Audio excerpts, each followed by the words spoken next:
Share on Pinterest. Magical thinking refers to the idea that you can influence the outcome of specific events by doing something that has no bearing on the circumstances.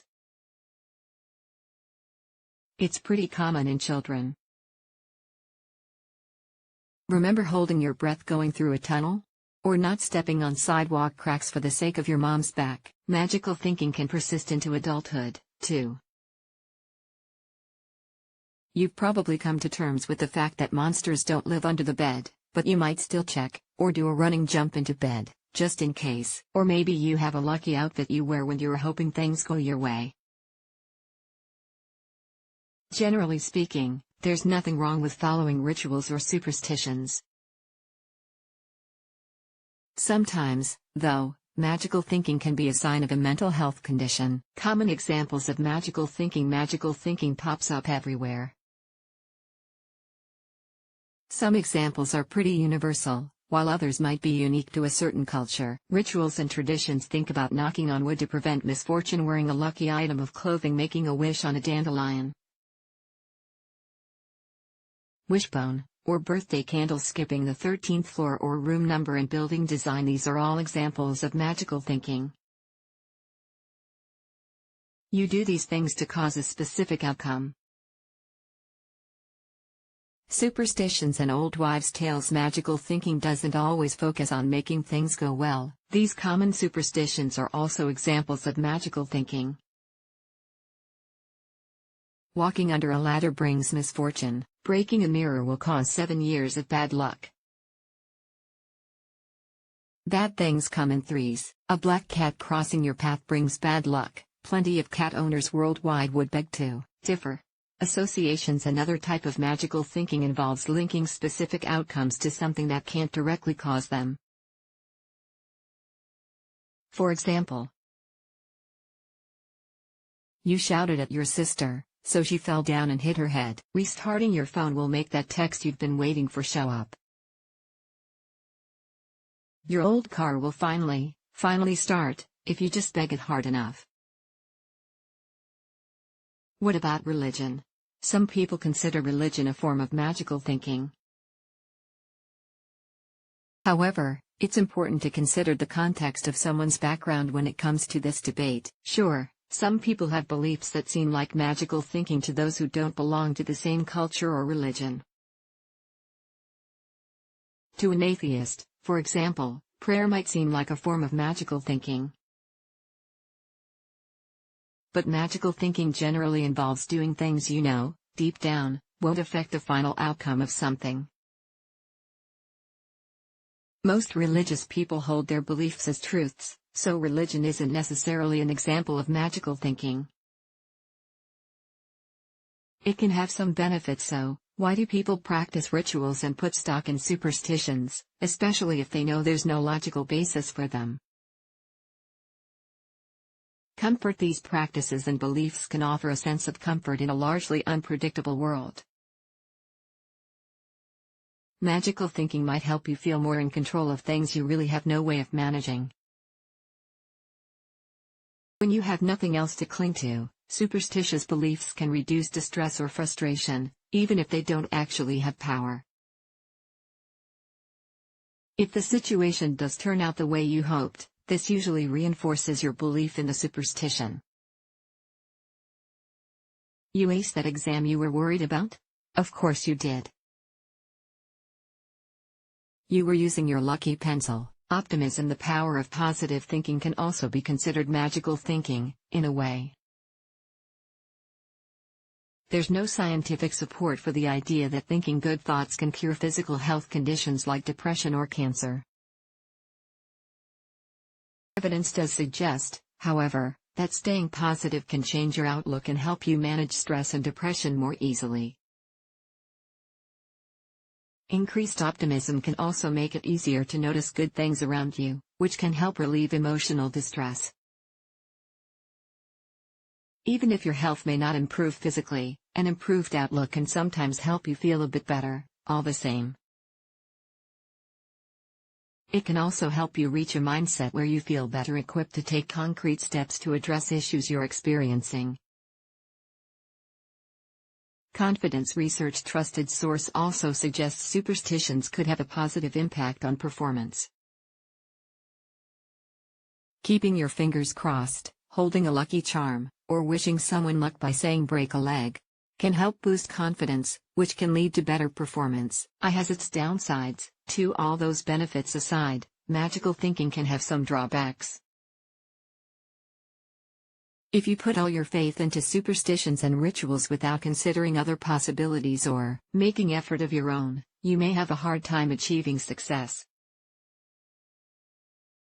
Avoiding science-backed treatments in favor of magical thinking can also have serious consequences if you're dealing with a severe or life-threatening health issue. Magical thinking can get especially tricky when it involves an object. Think back to that lucky pencil. Even though you studied for several hours, you didn't feel capable of acing the test without your pencil. But what if you misplace the pencil? During a test, you might worry you lost it forever. This fear, in turn, could make it hard to concentrate on the actual test. When you fail the test, you blame it on not having your lucky pencil, not considering the other, more likely cause. Your stress sabotaged your performance. It's sometimes a mental health symptom. Sometimes, magical thinking can serve as a symptom of an underlying mental health condition.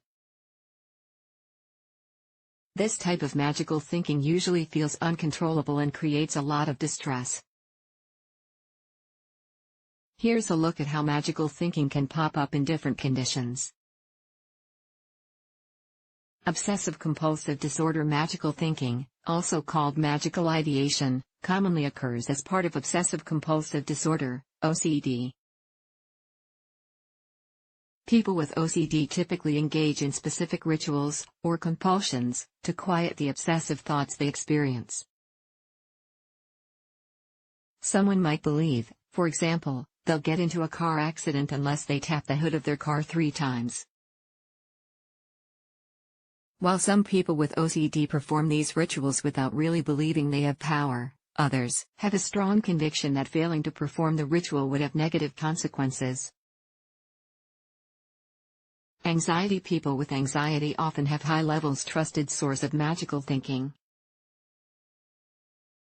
For example, you might spend a lot of time worrying about outcomes that are less likely or realistic. Believe planning for every possible negative outcome can protect you against those outcomes. Find it hard to take concrete action because of your worries. Schizophrenia. Magical thinking has also been linked to schizophrenia spectrum disorders. One 2014 study trusted source found support for a strong association between magical thinking and auditory hallucinations in people living with schizophrenia. People with schizophrenia might believe they have special powers, believe they must take specific actions to protect against evil, attach deep or significant meaning to everyday happenings. Seeking help. If you're wondering what separates ordinary magical thinking from magical thinking that might pose cause for concern, it might help to think of it in terms of severity. Here's one example. Many people believe in aliens, or extraterrestrial life forms.